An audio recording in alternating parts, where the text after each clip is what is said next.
Imagine this. The best pasta sauce you have ever tasted sits abandoned on a plate. Wasted sauce. That is a tragedy. If only you had used Barilla al Bronzo pasta. Its bronze-cut texture holds your sauce and scoops up every last drop. The Italians call that scarpetta. Capture sauce the Italian way. Barilla al Bronzo. Click or tap the banner to find out more.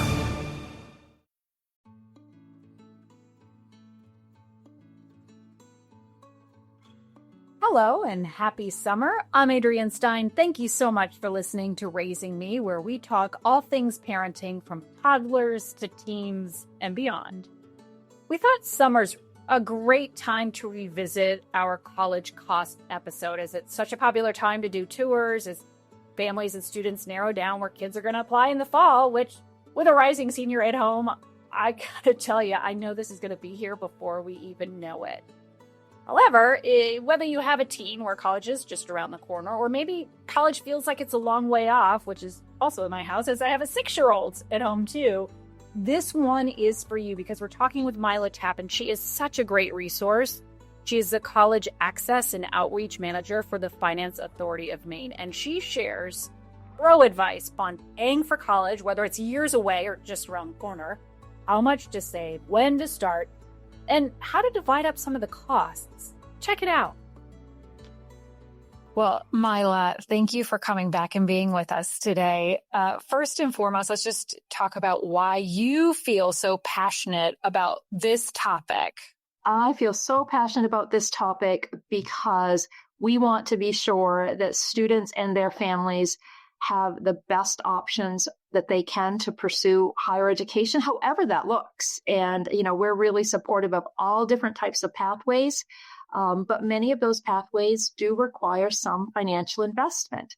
So I want to be sure that families kind of know in advance what to expect. I want them to know how to get prepared, because this should be a wonderfully exciting experience, but I know sometimes it can be kind of stressful.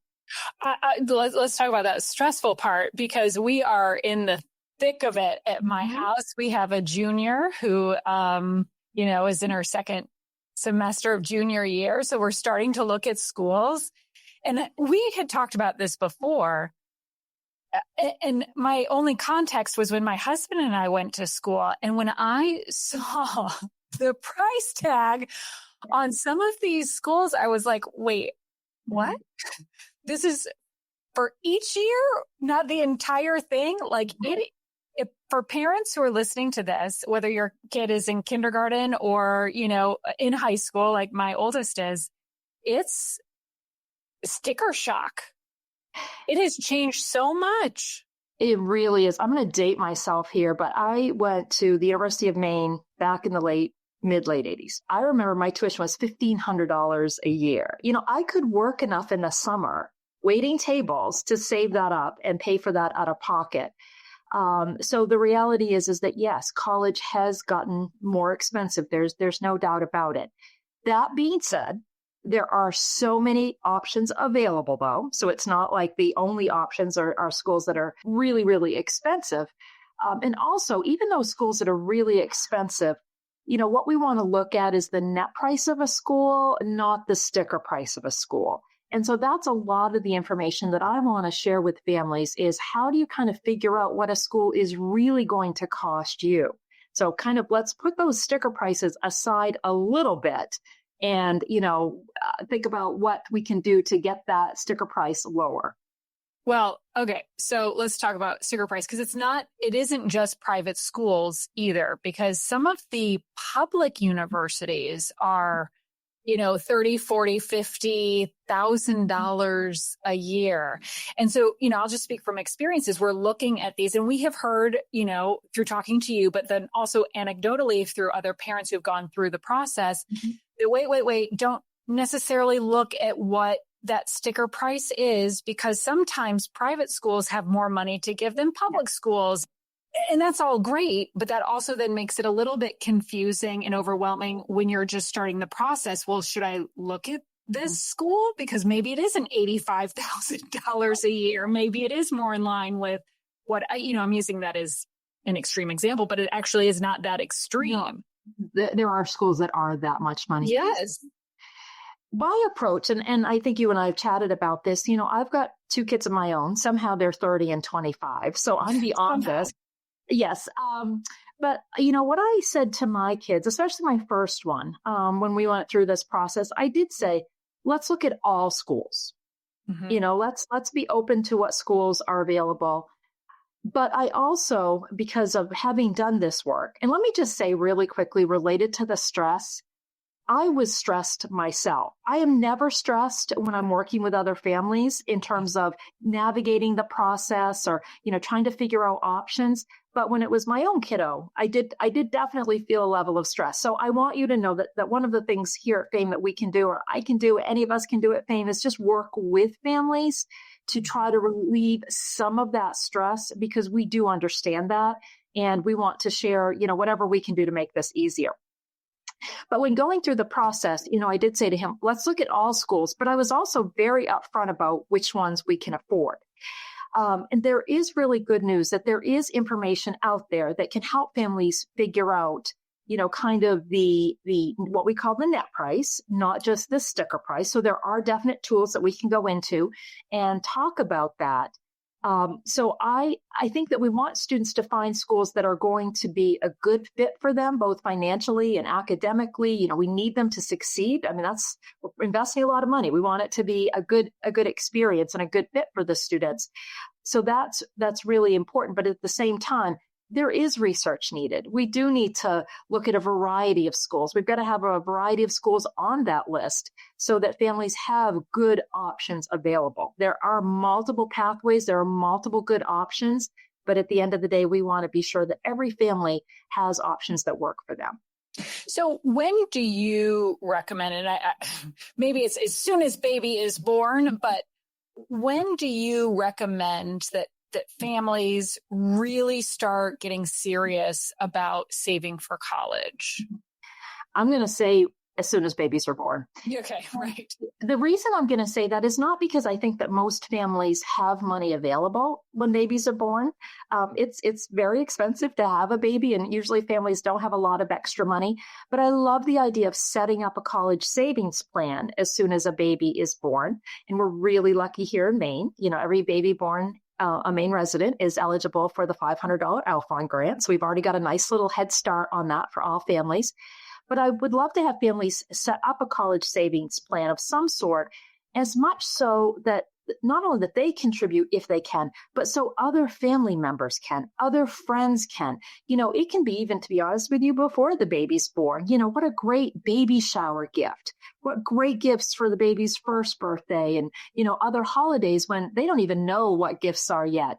So the earlier people can start, the better. But I really want them to think about that being a family affair or a community affair rather than the whole responsibility, being on the parents themselves to be saving for higher education. And I mean, that all sounds great. And that is ideal. Of course, time is on your side when baby is first born. Right. But what about for those who are like, excuse me, I have a middle schooler, or my child just started high school? How do you ease their concern, stress, panic at this point? Or, how would they best get started now, sort of better late than never, essentially?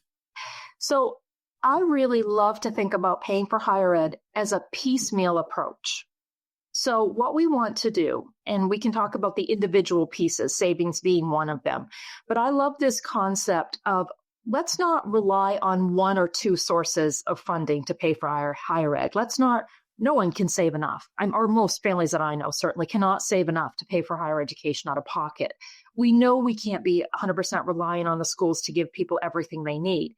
So this piecemeal approach is where we have as many pieces as possible, many sources of funding as possible to help pay for higher education. So the analogy I love is the pie analogy. I love my Thanksgiving pumpkin pie. And, if I cut my pumpkin pie into two pieces, that's great for Thanksgiving evening and having two pieces of pie. But when it comes to higher ed, I don't want just two pieces.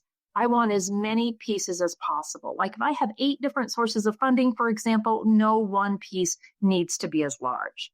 So that's going to be the first conversation I'm going to have with a family if they've got a middle schooler or a high schooler is let's sit down now and talk about what possible pieces are available for your family.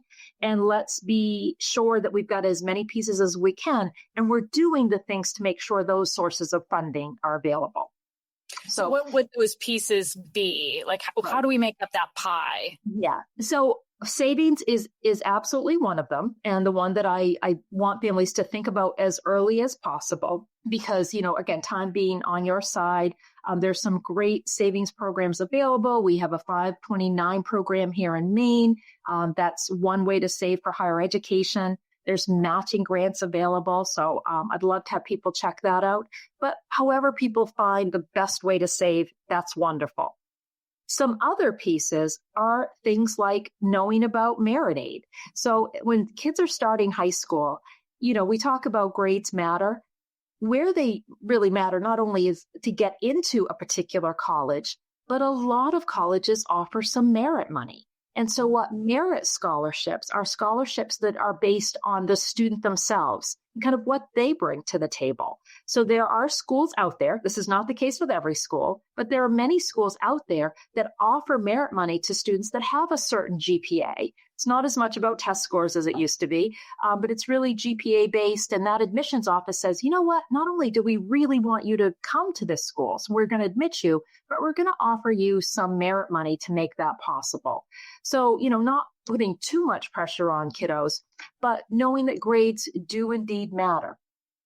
And that would be, though, based on the individual school. Like, it's not, hey, the 3.8, you're definitely getting money across the board. Right, exactly.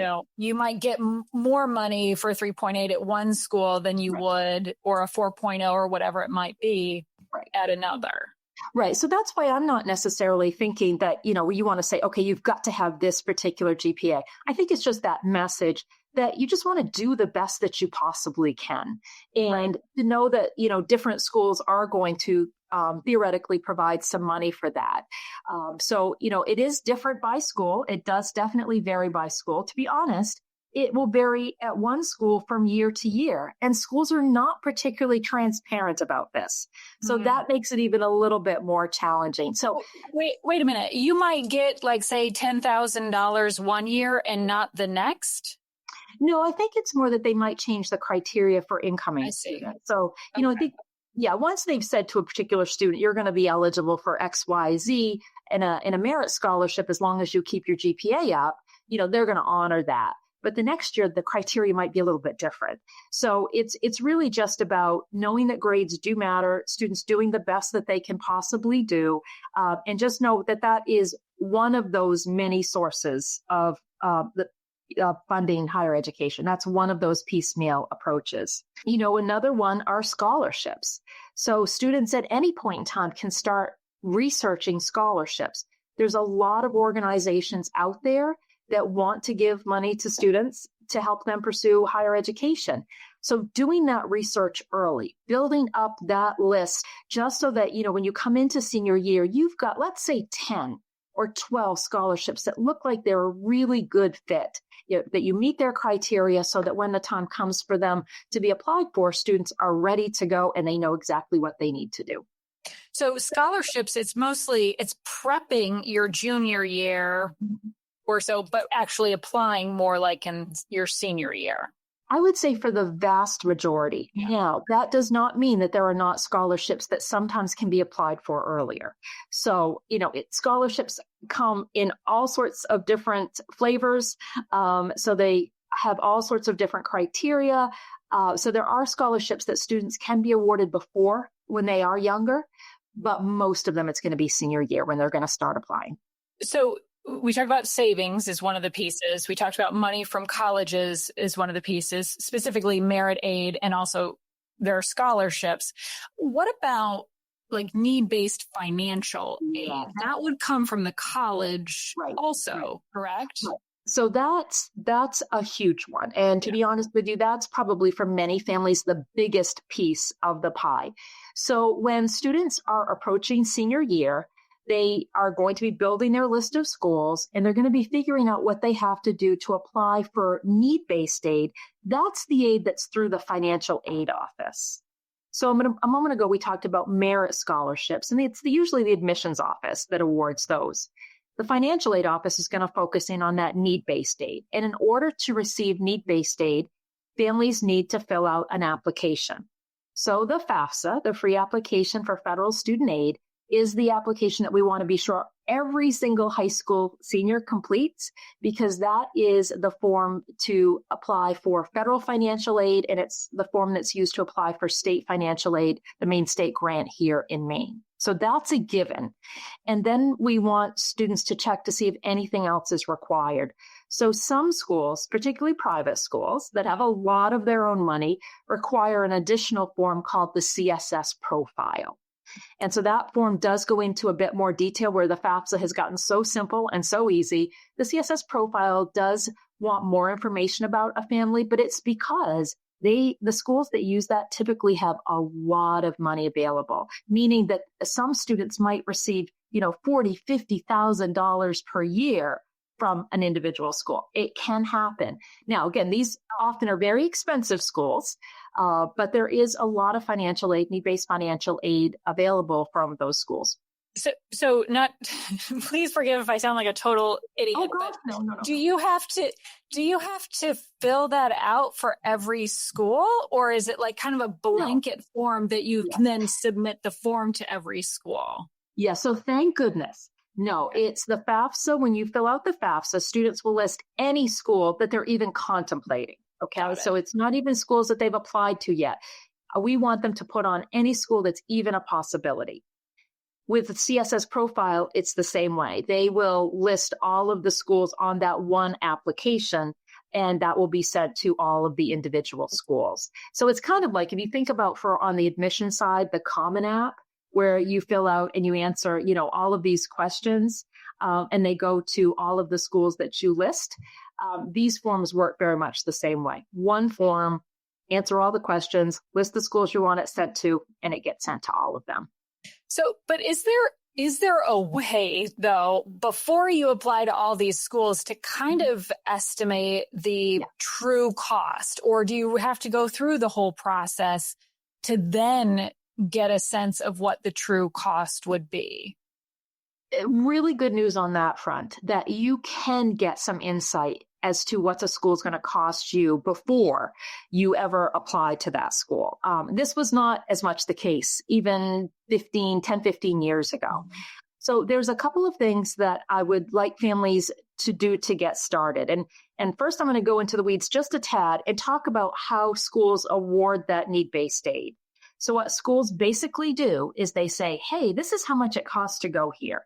And when schools are estimating their cost, they're really looking at everything: tuition, fees, books and supplies, housing, food, transportation, all of that. Okay. So when you see some of those prices, it is taking into account all of those things. So schools say, this is how much our school costs, and this is how much the FAFSA or the CSS profile theoretically thinks the family can contribute. So they take the cost of the school minus the family's, student aid index or contribution, and what's left is what a school is going to try to fill. If we lived in a perfect world, which we know we don't, but if we lived in a perfect world, every school would fill all of a family's need. So then you wouldn't be having to make these financial decisions, right? You would say, okay, doesn't matter where we go, we're going to pay what they think we can, and then the school's going to make up the rest. So what we're trying to do is we're trying to find those schools that do the best job of meeting the need that a family has. Okay. So if we have a school, that's $70,000 per year, and they think the family can come up with 20 based on the FAFSA or the CSS profile, that means that the student's got $50,000 in need. We're looking for a school that can do, a really good job and theoretically meet all of that. You can find out how good a job schools do meeting that need. Okay. And here's how you do it.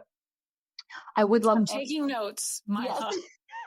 Continue. And I'm available after this. I want everyone to use the big Future website. So people are probably familiar with the College Board. The College Board are the SAT people, the AP people, excuse me, but they also have a college search. So Big Future is a college search within the College Board's website.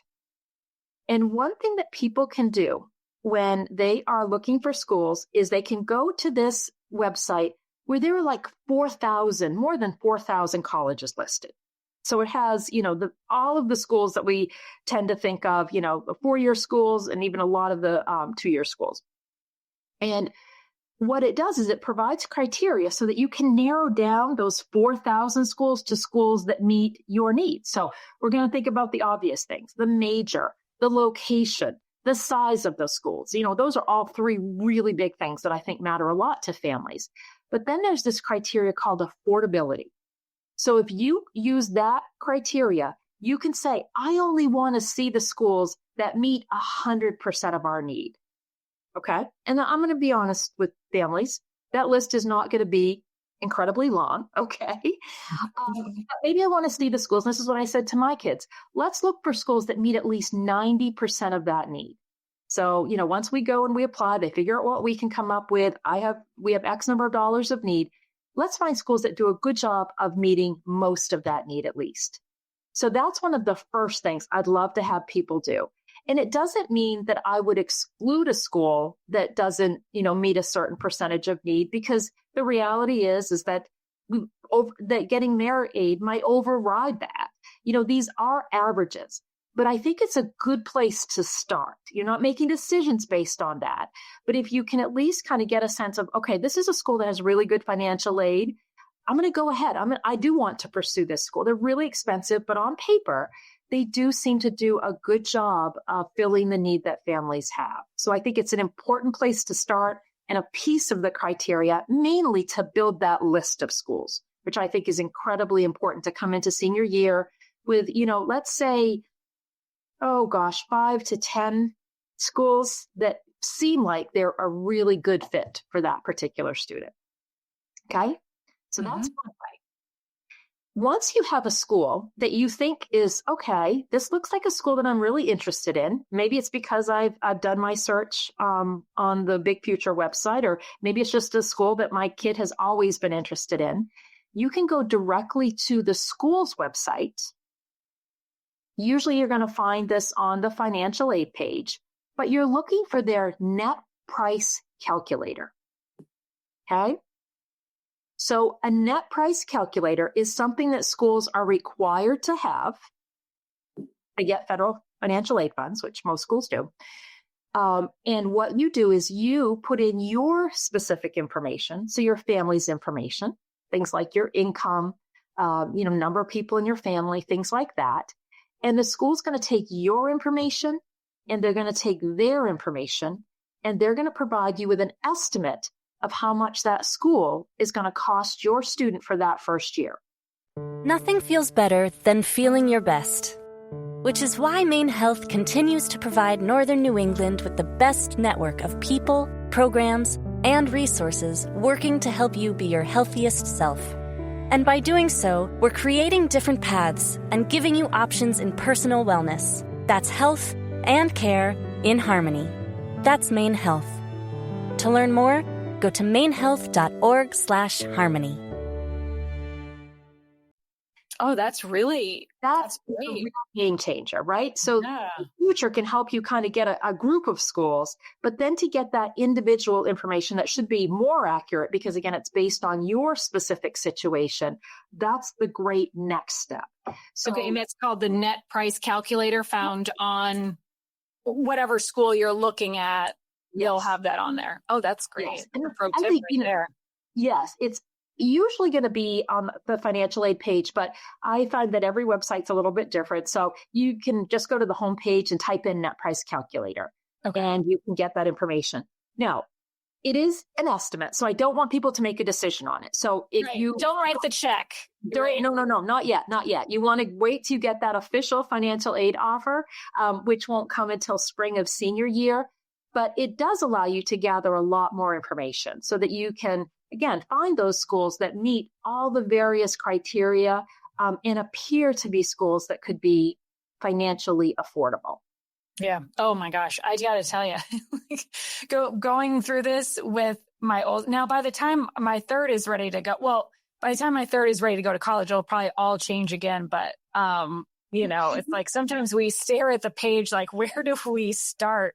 Yeah. So I know there's also, when you talk about, again, going back to the pie and we have the savings, the money from the colleges and the scholarships, right. There is a way to do a tuition payment plan as well. And that could be a piece of it, figuring out sort of what you could afford on a monthly basis. How does that work? Yeah, that's exactly right. So if I have a family that I can get to, again, middle school or high school in particular, but it's, again, never too late to think about this. So a tuition payment plan just allows a family to write a check on a monthly basis to help pay a portion of the bill. So when we're talking about a tuition payment plan, first of all, you can use it to cover more than just tuition. We call it that, but literally you can use it to also pay on-campus housing and things like that. So the way that I approached it when my kids were in school is I just said, okay, we're going to have a balance. But what I did before that is I stepped back to say, okay, how can I take a look at our family budget and find a way to have some money so that I can make a monthly payment? Because with a tuition payment plan, what it allows you to do is to make payments over the course of several months instead of writing that big check or whatever size check once or twice a year. So it allows you to spread it out over a series of months. It's not a loan, so you're not paying interest on it, although there is typically an enrollment fee, but it's usually pretty minimal. But just to stop there for just a second. There's no interest on it. I mean, no interest. This is not a loan. Yeah. So that's one of the things I love about these plans. Yeah. And again, I'm not looking at a tuition payment plan to pay the whole remaining balance. It is a piece, theoretically, in conjunction with these other pieces. But, one of the things I tried to do when I was going through this the first time is I'm looking at my car and I'm thinking about, okay, when is my car paid off? Can we get our car to last a few extra years? So instead of having a car payment, I can take some of that money and I can put it into a tuition payment plan. Or another example might be that families who are contributing to their college savings plan, let's say we're putting in X number of dollars per month into a college savings plan, we can divert that money from the college savings plan or a portion of it into a tuition payment plan, right? So I think it's really just stopping to say, okay, what are we spending our money on? And we know money is tight for everybody and really tight for some families. And they may feel like there is no extra. But what I want people to realize is even being able to make small tuition payment plans, that's a good thing. That's another piece of that pie. So it's really just stepping back, especially if you've got time on your side, to evaluate your expenses. I mean, it could be things as, I don't know about all of you, I have too many subscriptions right now. So I subscribe to all of these streaming services. Oh, yeah. I need to reevaluate. Well, if I reevaluate and I can cut out, $100 worth of subscriptions, then I've got money that I can use for a tuition payment plan. Right. Guess what? I had boys. I think you have both. But they ate a lot, right? My grocery bill went down when my oldest headed off to college. So it's really just looking holistically at what you're spending money on and trying to figure out where you can save some money so that you can put that money into a tuition payment plan as one of hopefully several pieces that are funding higher education. So another piece of that pie that we keep going back to could be private education loans. When would that be a good idea, and what exactly would be involved in that? Like, what should parents look for when they're considering adding that into this pie? Yeah, well, I think that when students apply for need-based financial aid through the FAFSA, they are going to be eligible for some loans on their own. So a direct student loan is something that is part of a financial aid package at most schools. The challenge is that the amount that a student can borrow is relatively minimal, especially compared to the cost of some schools. $5,500 is the amount that is offered to most first-year students. So that I kind of think of separately. It is a loan that does have to be repaid. If a family can get by without having to borrow any more than that, I think that's wonderful. But realistically, I talk to a lot of families where even after they've done all of these other things, they're still a little bit short. So educational loans are available to help families pay for some of that remaining balance or all of that remaining balance if that's the path that they choose.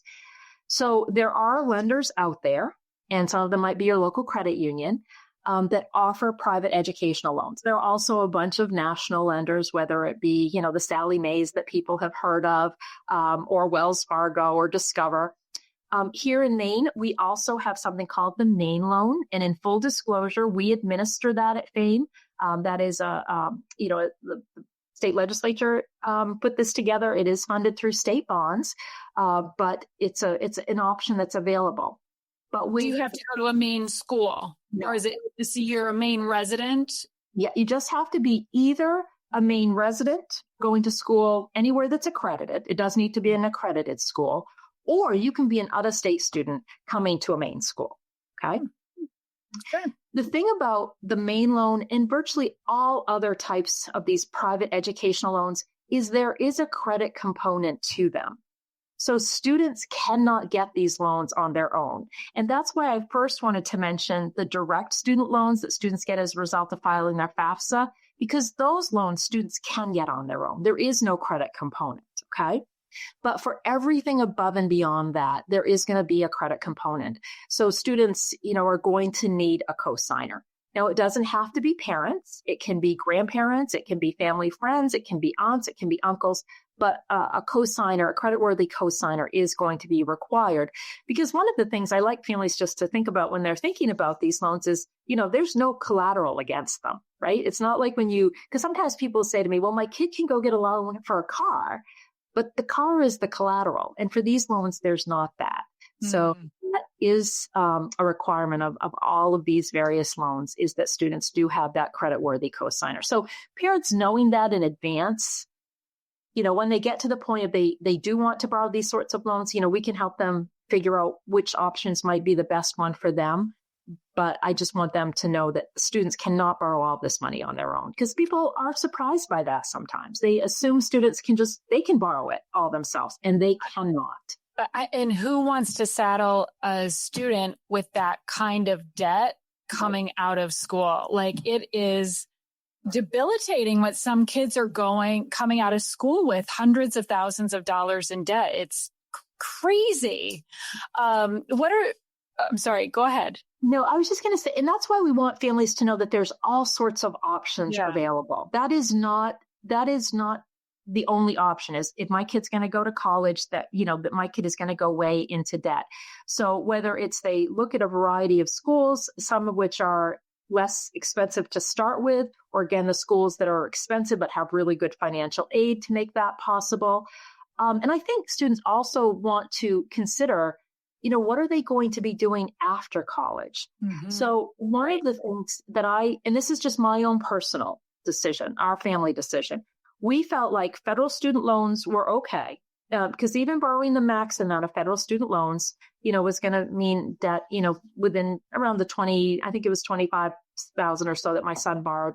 We felt like that was okay. He, as long as he finished school, which he did, thankfully, and, got a job, that the return on investment made sense there. And this return on investment is something that I think we need to give a lot more thought to. Mm-hmm. But when you start borrowing hundreds of thousands of dollars, oh gosh, you've got to be earning really good money to make that manageable.